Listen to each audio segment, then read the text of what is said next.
nice kick away going way downfield. Billy Cannon watches it bounce. He takes it on his own 11. He comes back upfield to 15. Stumbles momentarily. He's at the 20. Running hard at the 25. Gets away 1 minute to 30. Still runs at 25. At the 35 to 25. He's down to 50. He's in the field. 45. He scores! Billy Cannon raced some 89 yards for a touchdown. Listen to the cheer for Billy Cannon as he comes off. To the weekly beat. Not a happy start for us. No. But a time to celebrate a legend that was at LSU. Legend's kind of even putting it mildly, right? I mean, Billy Cannon, from the moment you grow up an LSU fan, the moment you start being an LSU fan, you're shown that video, you're shown that call. Billy Cannon might be the first person you ever learn about as an LSU athlete, not just football player, but as an LSU athlete, and that's because he is responsible for, quite frankly, quite honestly, possibly the greatest moment in LSU's athletic history.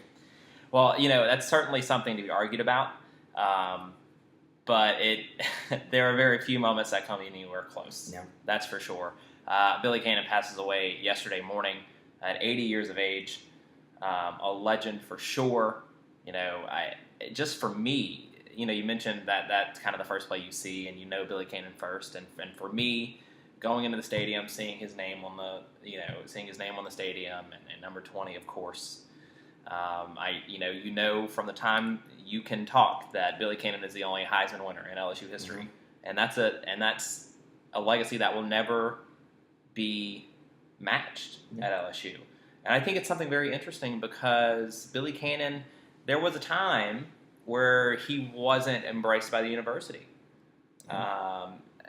And to show the type of character that he has, he was able to come back from that and really came back and was loved once again. And he spent, thankfully, I think, which is a great thing, the second half of his life really living the legend at LSU. And since he came back from his problems, he was always very candid about them. Absolutely. He didn't shy away from them. He would talk about them and say, this is what happened. Should I have done it? No, but I did it, and this is it, and did in time, and now I'm here. He was a great man. I, never had the pleasure of meeting him, which I really would have enjoyed that. I've gotten to meet some pretty cool people at LSU. Right. First one that comes to mind in that kind of instance was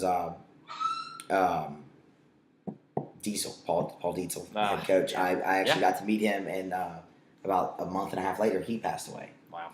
So, it would have been an honor to be able to meet Billy Cannon and to tell him, that. I mean, and he would have been heard it 1,000 times. Right. Oh, yeah, the run, blah, blah, blah. But it just is. That's definitely the most iconic play in LSU football history, but it goes more than that. What I remember most about that game, and that gets lost every time. Yeah, it does. Is that Billy Cannon made the tackle that won the game and kept Ole Miss out of the end zone. It was a goal line stand. He also made the stop at the goal line to win the game. He did. And that's the kind of player he was, and that's the kind of man he was in life. He did anything and everything he could to get ahead and stay ahead. And he was always candid about it and always... Well, he had this saying. He said this... frequently around his friends, and it's a statement that other people make as well, but one of his favorite sayings was, there has only been one perfect man, and they crucified him. There you go. And he just really exemplified that. He never claimed to be bigger than he ever was, but he was just a passionate person that liked to help people.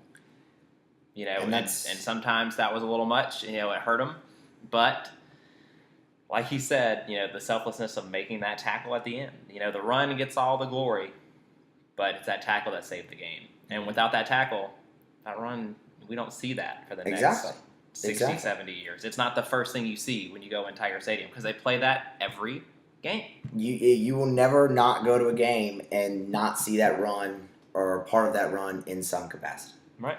It's just because of its greatness, and it deserves it, and he deserves all the praise he's gotten. And you said he's the only Heisman Trophy winner in LSU history, and that's awesome. You're right. It's true. And guess what? Even if LSU does eventually get another one, Billy Cannon will always be the first. Will always. always be the first. His will never be, nothing will ever be taken away from his. Billy Cannon obviously being here, we know about the LSU legend. But he went on to be a very successful professional player as well. Mm-hmm. He was the number 1 overall draft pick in 1960 by the Houston Oilers, where he helped lead them to 2 AFL titles. He was the MVP in both of those games, which is fantastic. I mean, just, I know that we've had other number 1 picks, Jamarcus Russell, and stop me if I'm wrong, but I just don't think he hit that level that Billy Cannon hit in the NFL. Obviously, college football Hall of Famer. He was a 2-time SEC Player of the Year. Just such a great athlete, an absolute legend. Obviously, this is a sad moment, and we hope that the family is handling it as best as you can. But he is getting the love from the Tiger family. And I was about to say, it was great to see the outpouring yesterday, and not just from LSU people, but from national media, and even out of Oxford, Mississippi. There was, because it's just, they were part of that moment. Mm-hmm. The moment sucked, but they were part of that moment. One of the biggest moments in college football and SEC history. They were part of it. But no, and he could do it all. That's the thing. You talk about his pro career: 2,400 rushing yards, 3,600 receiving yards, and 1,800 return yards, because he was good at that. And I don't know if you noticed, and that was at a different time in the game. Like that 2,400 rushing yards now sounds like, you can do that in 2 years, but that was over the stretch of a 10, 11-year career, and that was a lot. Mm-hmm. Not to mention the fact that he also received for over 3,000 yards, and obviously the returns. It speaks to the outpour that he's getting, speaks to not just the LSU legend, but the football legend that he was. And the legend of the man that he was. And that's, that's just what you hear. That's what you've heard when you look at the outpouring. It's just, very privileged to have met him, and we'll never forget the conversations we had. I was lucky enough to just hear and take in what he had, the knowledge, the wisdom, everything about the game and about life. And, to be old and wise, you have to make mistakes. Yeah. That's the truth. And the key in doing that is doing what Billy Cannon did, and that's not shying away from them and using that to help teach a younger generation of player and athlete. This is not what to do. But even if you do mess up, because you will make a mistake, you can atone for it, and your fans and your university, they will welcome you back with open arms. And when they do, live the best life you can. And that's what Billy Cannon did. I completely agree. That was really well put. I don't know if we can put a bow on any better than that. So, Billy Cannon, number 20, rest in peace. So grateful that we got to know the memory. That's for sure. But if you notice, it's a Monday. It's a Monday here on the Weekly Beat, and that is a new thing for us, and we are very excited about it. Yes. We're very excited about it. Hopefully, this Monday, we're bringing it to you, and then ideally we'll be going to twice a week Mondays, and then our regularly Thursday scheduled shows. But just a couple of changes, not only with the times, but with the presentation of how the show's going to work. Normally, we do Facebook Live, but we're trying to get better and improve. And so to do that, we're going to be posting our shows on YouTube. We'll also be posting them on our Facebook page. So that's not going to change. It just won't be live. So you can still find us there on our Facebook page, The Weekly Beat. You can find us on Twitter at The Weekly Beat. And, of course, on our individual Twitter pages at Musso Matthew and at Spenser Hunt. So those are the changes happening. Yep. And hopefully just getting better and better every week. That's the plan. Super excited to keep working on it, though. Me too. That's for sure. And if there's one thing that's not changing about this show, it's my favorite installment. That's right. It is the doofus of the week. And this week, no different than most, you've got one for us. Of course. So, Dr. Pepper. Love Dr. Pepper. Well, maybe not for long, because their ad department has decided to end one of the greatest ads that has ever been part of college football. Yes, I'm talking about Larry Culpepper. They have decided to not partner again with the man who invented the college football playoff. He invented it. He wrote it on a napkin. He did. He did do that. I'm just really bummed about this, and I think it's a bad move. I mean, is it going to hurt Dr. Pepper's business? No. But are they going to come out with something that's better than Larry Culpepper? Hell no. No. Because Larry Culpepper was the gold standard. Larry Culpepper was right up there with the Chick-fil-A cows. It was that good. It was that good. It was that good. And you ruined it. It's gone. You know what they need to not do? What they need to not do is show the old commercials. Because that's just going to piss people off even more. Because not only have you taken away a national treasure like Larry Culpepper, but you haven't even replaced it with anything. No, you're just showing reruns. What are you doing, Dr. Pepper? So what's going to happen, obviously, is they're going to try to come up with something better. They're going to fail. Yeah, inevitably. And they will forever be doofuses for taking away Larry Culpepper on May 21st, 2018. That's right. Dr. Pepper, no longer here. A date that will live in infamy. Oh, okay. Maybe a stretch, but a good doofus. I'm okay with it. I think that was a good doofus. It's going to be an all LSU show. We've got a lot to talk about. Obviously, the big news coming out of this weekend from the football side, it's official. Joe Burrow, an LSU Tiger. Yep. Here we go. Now it's time. Now it's interesting. Isn't it? From what I've been able to look up and see of Joe Burrow, he's definitely got talent, for sure. He is pretty accurate with the football. The couple of highlights I've seen, I saw him throw a couple deep balls that were very good, but you know what they say, nobody ever really looks bad in their highlights. We really won't know what Joe Burrow will do until we actually see him on the field, which if you think that won't happen at some point this year, you're crazy. Joe Burrow will see the field as LSU starting quarterback at some point this season. I don't know if it will be the Miami game to open, but if he comes in and wins the job in fall camp, you better believe it will be. And I think at some point you will see him starting for LSU. And it is at that point that we will see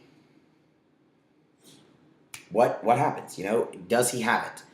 I can tell you that the coaches think he does, because if you think that they are satisfied with what they have at quarterback right now and that they just went out and got a quarterback anyway that couldn't win the job, kidding yourself again, because they're not satisfied with what they've had. So let's talk about that, because I think that is apparent. I think that by signing Joe Burrow, you're basically giving a vote of no confidence in who you have.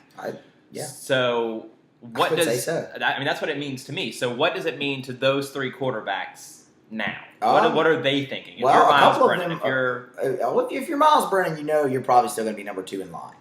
Okay. And right now, you're probably still the leader in the clubhouse, I would think, because we haven't seen what Joe can do. They haven't got Joe on campus and seen him in a camp setting, in game settings. They don't really know what he can do. So, I mean, if he's just going to come right in and Coach O is going to say, you know what, he's our starting quarterback, we're not even going to let him try to compete for the job, well, that's a different issue for a number of different reasons that I think we can all figure out by ourselves. But I would say it is a vote of no confidence for what you've had. I think they really wanted Miles Brennan to win the job in spring, and he didn't do that. And when he didn't do that, that forced their hand. And this is why Coach O left that scholarship open, and that's a great thing. An even better thing would have been signing a quarterback in your class. But you were able to get what you needed out of it. You ended up getting a quarterback in this class now, technically. You can use that scholarship for it, and we'll see what he can do. As for the other ones, I think Justin McMillan will leave. If for no other reason, he's going to be third string at least, probably now, and he also is a grad transfer now, so he can go and play immediately somewhere. Mm-hmm. It would be smart for him to go. As for Lowell Narcisse and Miles Brennan, out of the two of those that I think definitely would stay most likely, it would be Brennan, because I think he's still, like I said, he's still right there. Yeah. If Narcisse is going to stay, I really don't know. If I were him, I probably would right now. Wait it out one more year, and if next year transfer. See how the Burrow experiment goes. Right. I can tell you right now, I'm not ready to say that Joe Burrow is the savior of LSU football. I'm not ready to say he's a total upgrade from what we have at quarterback. But I think there's definitely something there. If they took this chance, they see something in him, and from what I've seen of him, I liked. Yeah. He's got a very accurate deep ball. And he's got a strong arm that he can make all the throws even across the hash marks from hash to side. So I'm okay with it. I like it. I want to see what happens. I'm not – it's funny. They always say the most popular player on the team is the backup quarterback. Joe Burrow was the most popular player on this LSU team before he was even on this LSU team. You're right. I mean, he was. You're absolutely right. You're laughing because it's funny. Well, no, I'm aware. But I said something to you this weekend as we were talking about the Joe Burrow signing and different things, and I said that no one rides false hope better than Baton Rouge. And I'm not saying Joe Burrow's not going to work out, but what I am saying is that an overreaction here is a dangerous thing. And it just wouldn't be a surprise. Well, no, I completely agree. If I know LSU fans, and I do, the idea here is that Joe Burrow is going to be the Mettenberger. He's going to be the Etling, or, the grad transfer that comes in. Because Danny Etling's a good quarterback. He is. It's proven now. Yeah, it's proven. They just assume he's going to step up and be this guy. And it hasn't happened yet. That doesn't mean that it won't. I mean, trust me, if anybody's rooting for Joe Burrow to come in and be the savior of LSU football, let's do it now. I'm there. Let's do it now. Sign me up. But there's a lot in between now and September. There is a lot in between those two. And if I'm Miles Brennan, do I think that at some point I'm the starting quarterback for LSU, for an entire season? Do I think that that's still a possibility? I think yes, at some point. But am I willing to wait around for it? Because obviously Burrow throws major doubts into Brennan being in control for all of this season. It does. And in my opinion, though, what this needs to do for Miles Brennan, if it's not going to do for the other two, if this has to happen for Miles Brennan, he has to see that's a vote of no confidence in me, and it's my responsibility now to change it. So I have to go out in fall camp, and I have to win the job now. Because I don't really think Miles Brennan ever thought, well, I don't want to say that because I'm not the guy, but did he ever really feel challenged by Lowell Narcisse or Justin McMillan? I think that is a huge point. I don't want to say that he never did because I'm not him and I don't want to put words in his mouth and that'd be wrong. But clearly, if he listens to anyone else, in the outside sphere of his actual team, he had to think that it was his job to lose. And suddenly, that's not what. And now it's not. So what you need to see and hope is that this lights a fire under him. Yes. To compete and improve and get better and hopefully win the job and get the starting quarterback job that he covets and that he was the heir apparent to. Because right now, like you said, not so much. And as for Joe Burrow, I mean, we just have to hope and have that faith that they did right and that they got the right guy to do this and that they have someone who can develop him. Because that's been the problem at LSU, in my opinion. It's not really been the talent at quarterback. It's the lack of developing that talent at quarterback. That's what they've struggled with for so many years now. Well, I agree, and that's why all the quarterbacks, you could put a blank jersey out there, and they all look like the same guy. In terms of, you can guess the completion percentage, you can guess which throws are going to be overthrown and which ones are going to be underthrown, and you're just not surprised by any of it, because it's been the same story each and every year, for the most part, for the last decade. And here's another thing I thought about, as well. You look at Joe Burrow. Yes. When he was coming out of high school in the Plains, Iowa.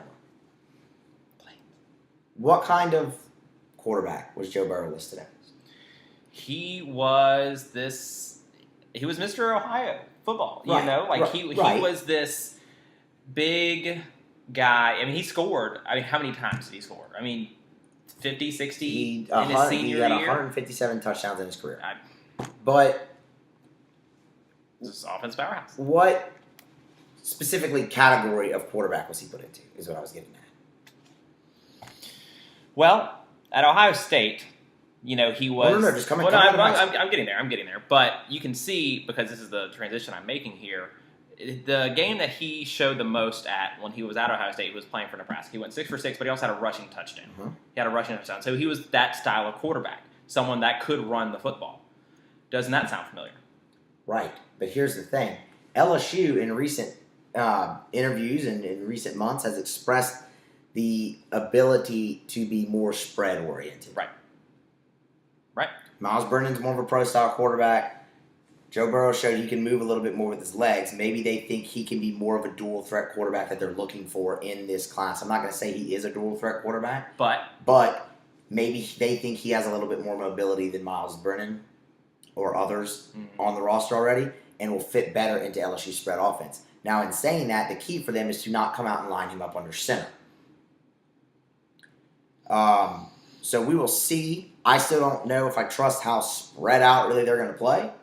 But that's something to keep an eye on as well with Joe Burrow, is he does have that a little bit more of an ability maybe to run. I think you're absolutely right. And I think... And that might be something that turned them on to him. That makes sense. You know, if you're going to look for a spread offense and you're going to look for a guy that can be more of a dual threat out of the spread position, that's how Joe Burrow makes sense, because that's how he was coming out of high school. That's how he looked in his, small sample size at Ohio State.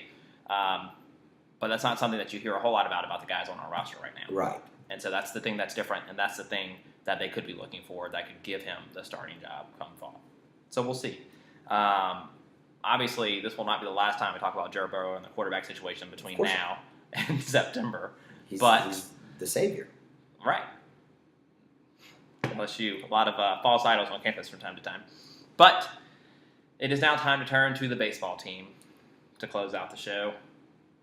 And we went against Auburn, and they took what we said and did the exact opposite. So, that's what happened. Shows you what I know, I guess. They go out. We said they needed to win game 1 against Auburn. They lose 11-4. Hess, not good. Was not good. Not good. So we're down a game going into game 2 against the best pitcher in the country, and we beat him on Friday. Mikael Hilliard just, goes 7 1/3, 7 strikeouts, only 2 earned runs, outduels Mize, and we win. All right, so we're thinking, hey, we're going to get this series. And then we get pummeled 14-5 on Saturday with Labus at the He didn't have it. No. So what do you get from this weekend? Well, you're on the bubble still. But you're so on the bubble now that you have to win tomorrow. And if you don't win tomorrow, you're probably not going to make the NCAA tournament, in my opinion. I don't think your RPI is really high enough at 44 with 15 conference wins. I think you're really pushing it.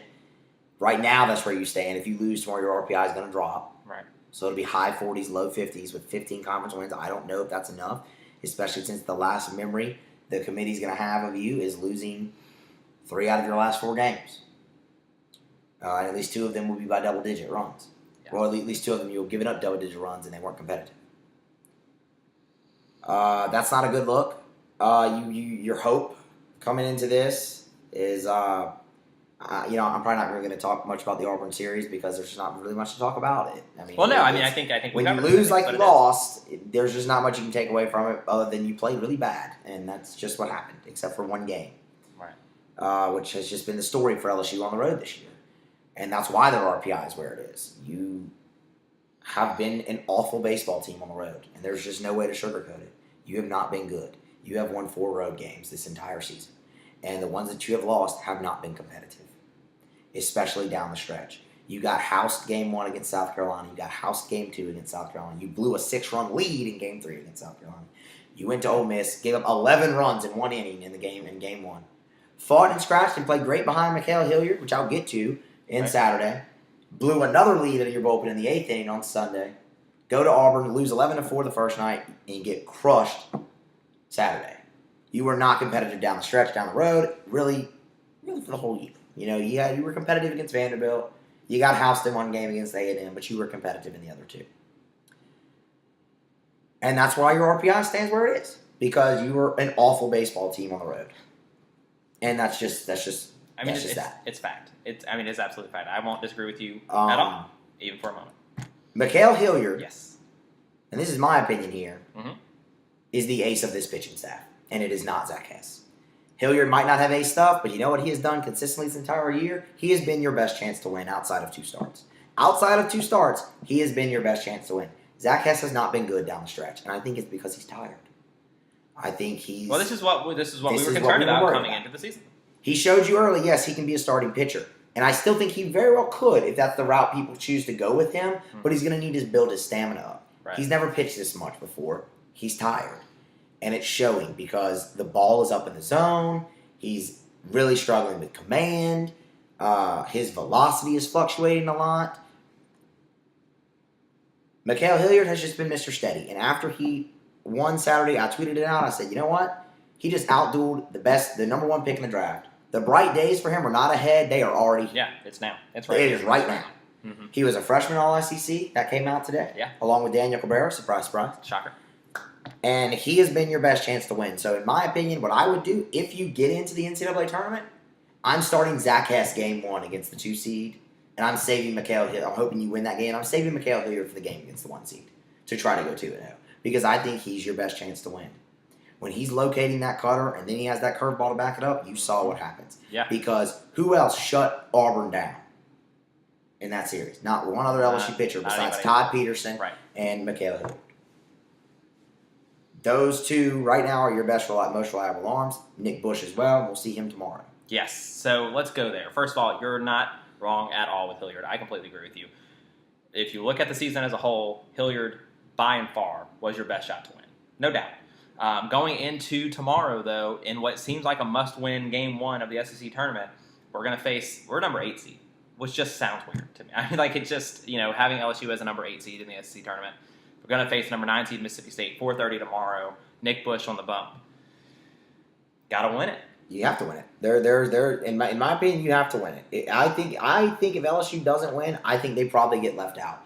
If they win this first game, do they get in? Yes, if they win the first game, they're in. That's a guarantee, because this will boost your RPI enough to make sure you're just guaranteed in. Because Mississippi State is very hot right now. Mississippi State's coming off a sweep of Florida.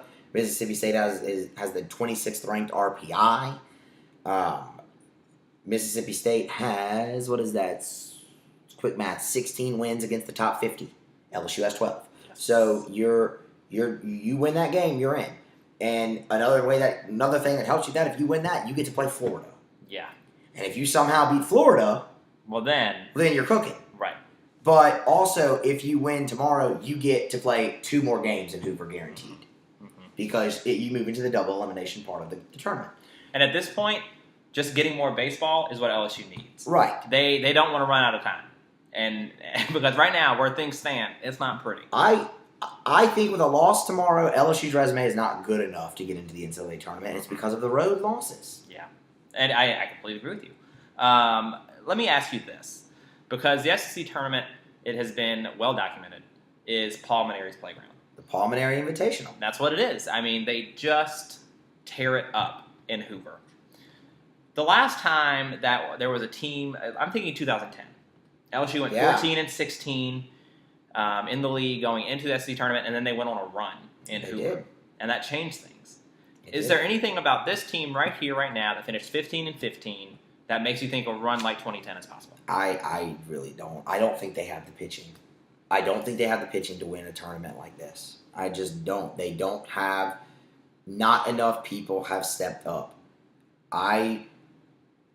You're going to burn Nick Bush tonight or tomorrow night. He's going to pitch a while for you tomorrow night. So you're going to burn him up. Or you want him to pitch a while. You want to be able to give him the ball and have him just go. Right. Okay? So if you do that, you're going to have to bring somebody back probably on short rest Wednesday. And hope that they can give you a solid outing. And all the while, you're going to have a strong outing from your bullpen, which has just been a struggle down the stretch. So that's what's going to have to happen. LSU's pitching is going to have to improve tenfold for them to be able to make a run in this tournament, and I don't think it will. I don't think they have the pitching. I don't think they have enough arms that they can actually count on. And a lot of that is youth and injuries to pitchers. So I feel like we've been saying that all year. Yeah, so I think that's a big problem for LSU in order to make a run in this tournament would be pitching. I just don't think they have the pitching. Well, I mean that's the issue more often than not in any tournament. Whether it's the SEC tournament, the NCAA tournament, you need depth on the mound. You just do. And LSU has shown throughout this year that the strongest arms we have are inconsistent at best.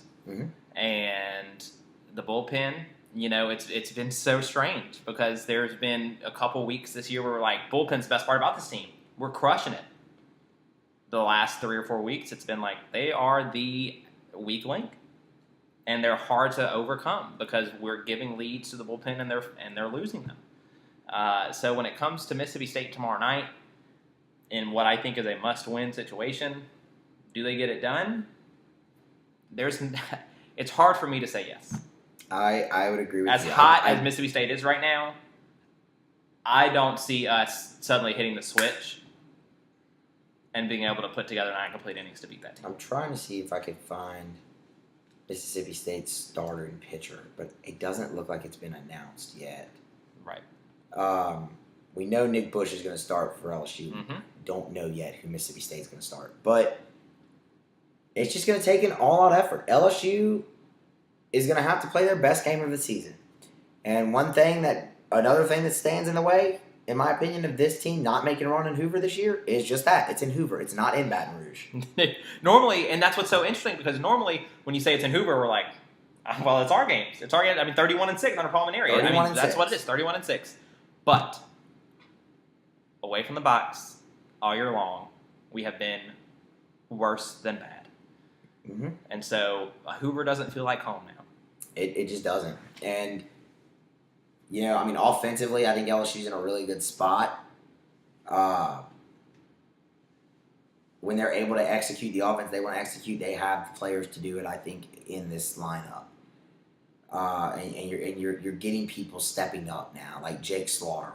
Jake Slaughter, we have all been witnessing the maturation of Jake Slaughter at the end of this year. Yeah. He's poised for breakout season next year. Absolutely. In the 11 games LSU has played in the month of May, Jake Slaughter has hit .351 with 2 doubles, 1 homer, 3 RBIs, and he has scored 7 times. That is what you need from Jake Slaughter going forward. Daniel Cabrera has been on fire. Bo Jordan has been great as well in the month of May. Antoine Duplantis is steady. Zach Watson is steady. You've got what you need, and Austin Bain is more than you could ever have asked for this year. The Bain train. When they can execute the type of offense they want to do, they can do it very well. It's all going to come down to pitching for LSU and then playing on the road. So I'm going to put you on the spot as we wind down here on the weekly beat. First things first, do we beat Mississippi State? I don't think they do. Now, with me saying that, they're going to go out and win the game tomorrow night.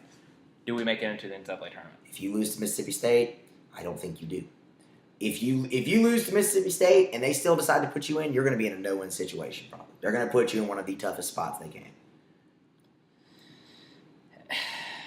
And it's going to take, just at this point getting in is what matters most. But past that, we just have to wait until we get there. There's too much in front of us right now that we have to take care of. It's not a sealed deal like it normally is for LSU, at least under Palminteri. And it's a shame because this LSU baseball program should be one of those programs that goes on a 40 or 45-year run of not missing the NCAA tournament. That's what this program should be. We should not be having this conversation that are they going to get in or they're not going to get in, because the talent level you attract here is good enough. But there's just been a lot of different things this year that have hurt, and they boil down to, some coaching decisions could have been different throughout the year. That's every year, but injuries have really hurt, and that has just been and the inability to win on the road, which really also shouldn't happen at LSU. But so hopefully they sneak in here and they continue their streak that they have now. They haven't missed the tournament since 2011. Yep. And, I think their resume it's right there on the cusp. You win tomorrow, you're in. Just win tomorrow, and you're in. So, lose, and you're really going to be sweating next Monday morning. Hopefully, when we come back to you on the Weekly Beat, we'll be celebrating Tigers getting into the tournament. If not, we'll be putting a bow on the season and the tournament that was. But, hopefully, good news for the Tigers. Can't wait to see you next Monday on the Weekly Beat. Follow us on Facebook, on Twitter, individually on Twitter, all that fun stuff. And we will see you next week when the beat goes on.